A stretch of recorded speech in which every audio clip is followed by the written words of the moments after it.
Les racontars.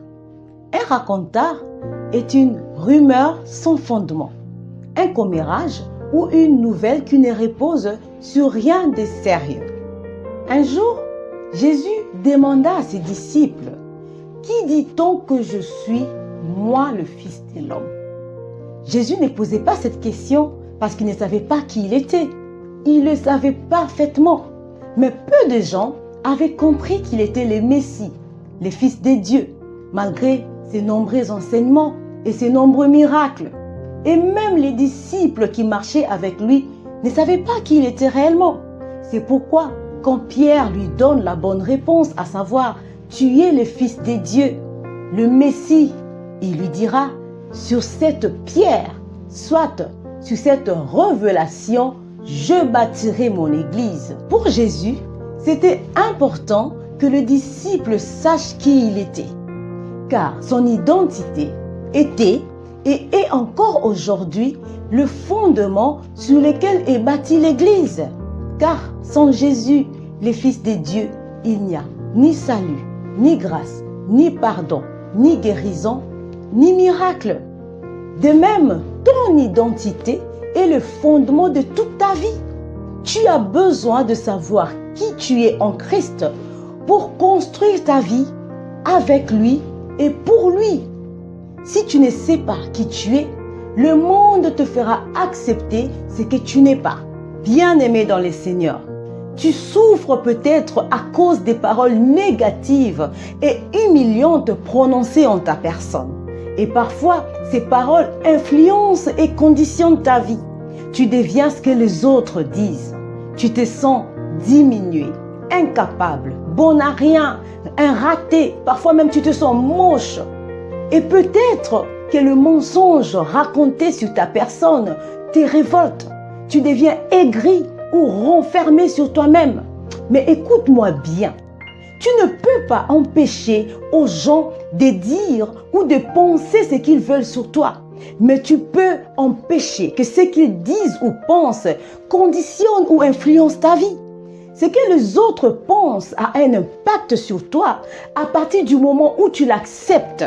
Et ce que les hommes pensent de toi n'est pas important. Le plus important, c'est ce que Dieu pense de toi.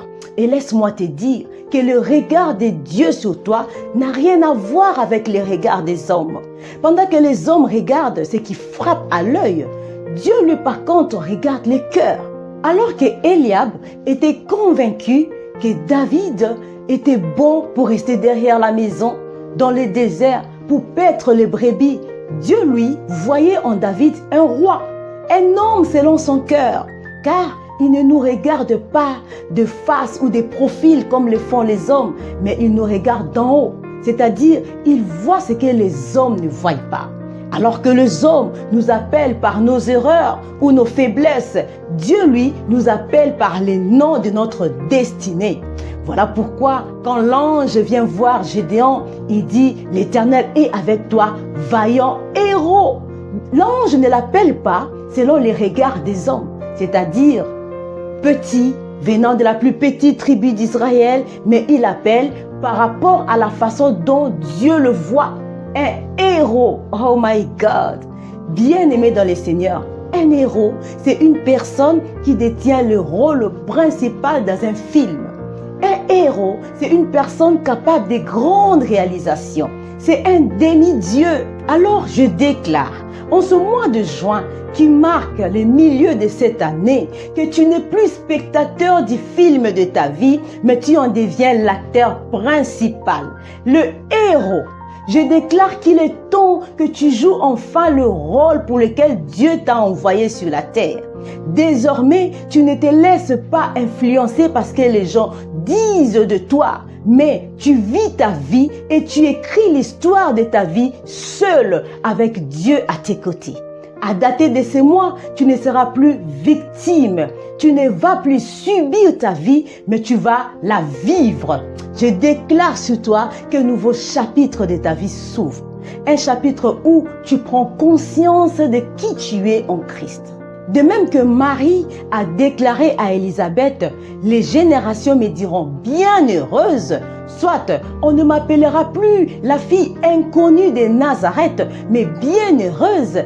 De même qu'elle a imposé un langage dans le vocabulaire de toutes les générations, elle a décidé de changer la perception publique sur elle de génération en génération. Je déclare que tu refuses toute négativité qui se dit sur toi et que tu imposes une appellation positive à ton entourage. Désormais, ce que les gens ne disaient pas sur toi, ils le diront, mais de manière positive. Je déclare que tu te relèves de toutes les fausses accusations contre toi et tu te concentres sur ce que Dieu dit de toi que tu es. Car tu es ce que ton Créateur dit que tu es. Tu peux ce que ton Créateur dit que tu peux et tu possèdes ce que ton Créateur dit que tu possèdes. Que Dieu te bénisse et bon mois de juin à toi.